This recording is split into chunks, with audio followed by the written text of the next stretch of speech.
they will be playing next week against the Eagles. Here's how it shakes out. The Niners wrap up the West, crown the #1 overall seed with their win over the Seahawks last night. Highlights of that just ahead. The Saints lose the three-way tiebreaker. Despite that brilliant win yesterday, they will play on Wild Card Weekend. The Eagles beat the Giants. They get the NFC East and host the Seahawks next Saturday afternoon. Oh, one weird team not on this list, the Cowboys. The Eagles took the NFC East crown. So let's welcome in Jane Slater. She's live with us from Frisco, Texas on this Monday morning, a special 4-hour GMFB. Hot topic seemingly all season long. What's going on with Jason Garrett and his future with the Cowboys? It's hard to say. We talked to Jerry at length last night following this game. He used words like disappointed, but he also used a lot of words to praise his head coach, a guy he's had a relationship with for over 10 years. You know, he was not only a player on this roster, but it was Jerry who gave him his first opportunity as a coach. And the more he praised Jason Garrett, I did say to Jerry, I said, Jerry, people at home listening to this are going to think you're perhaps leaving the door open. Now, he was careful when he answered that, Kay. He said, I'm not closing the door on anything tonight. In other words, he could still close the door on him. He just didn't want to discuss Jason Garrett's future last night, something I certainly appreciate. We know that however he's going to approach this, given his immense respect for Jason Garrett, he's going to do it thoughtfully. He's going to give an opportunity, I think, if he's not going to be here, to go and find another job as a coach. He kept referencing that impassioned speech they gave during the owners' meetings, gaining a lot of respect from a lot of the league's owners, of course, over the whole thing that happened in New Orleans, the no call. It was also, when we talk about Dak Prescott on the podium last night, we don't see a lot of emotion for Dak Prescott. He's sort of like Jason Garrett. He never gets too high. He never gets too low. He was emotional talking about his coach. He wanted him back. And I thought probably the strongest statement coming from Jason Garrett himself, asked if he wants to continue to coach. He says, I want to be the coach of the Dallas Cowboys. We'll see what happens. We will see what happens. We'll be on top of it all day long right here on NFL Network. Jane, thanks for clearing that up. After seeing what he said at the podium yesterday and what you were tweeting out, I also felt like he was leaving that door open. So appreciate you clarifying as we take it to the table here. Cowboys out, Eagles in. They win the NFC East. What do we make of Jane's report? What do we make of the NFC playoff picture? It's fascinating. Seattle comes up 6 inches short last night. And now they have to fly across the country to Philadelphia. It was like 2. Yeah, I think it was. I think it was 1.5. And that's the reward for it. And I actually think it is, of all the NFC playoff games we're talking about all week, is the most intriguing. Because Philadelphia just dropping more parts. Brandon Brooks goes out. Miles Sanders goes out. They still win. Seattle surges, but now has to rally. I think it's the most intriguing game by far of all of them in the NFC picture. I thought what Philadelphia has done over the past 3 or 4 weeks could be as impressive as what they've done last year or even the year before it when they won that Super Bowl. When they won the Super Bowl run, it was magical. It was amazing. They beat the Patriots. They were also a 1 seed in the NFC.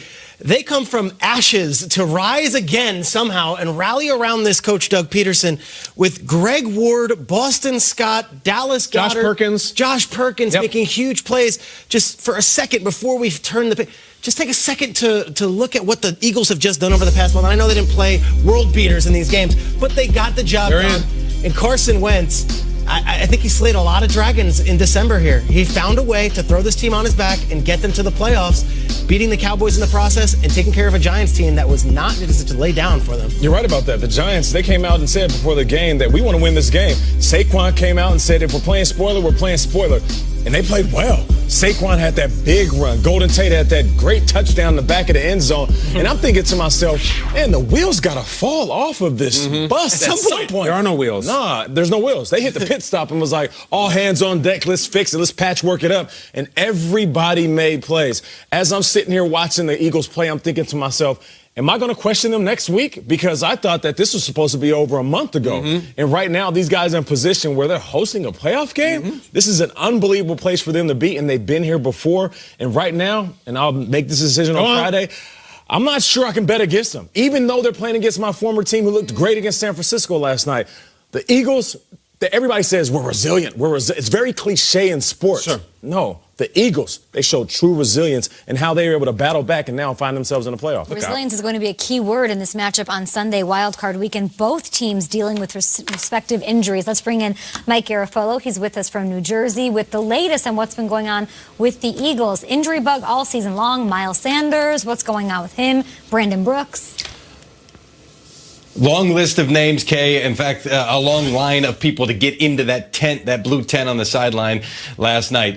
We'll start with Miles Sanders there. He's got an ankle issue, I'm told. He's going to have an MRI today. He's got a pretty significant sprain, but he's a tough guy, so they're hoping that maybe the MRI will come back with minimal damage and he'll be able to power his way through that. We'll see what happens with him as the week goes on. Brandon Brooks had that shoulder issue that they had to reset. That seems like a really tough one for him to come back. They'll have further testing on him today. We'll see about his availability. Now, the guy to his right, Lane Johnson, hasn't been there. He's had an ankle issue that's kept him out the last couple of weeks. As I said last week, I didn't think there was any shot that he was going to play against the Eagles. He did not. They're hopeful that he's going to be back for this game this coming Sunday. Nelson Aguilar, the wide receiver, he's got a knee that is still significantly swollen. He's feeling a lot of pain. Not expecting him to suddenly make a miraculous recovery here.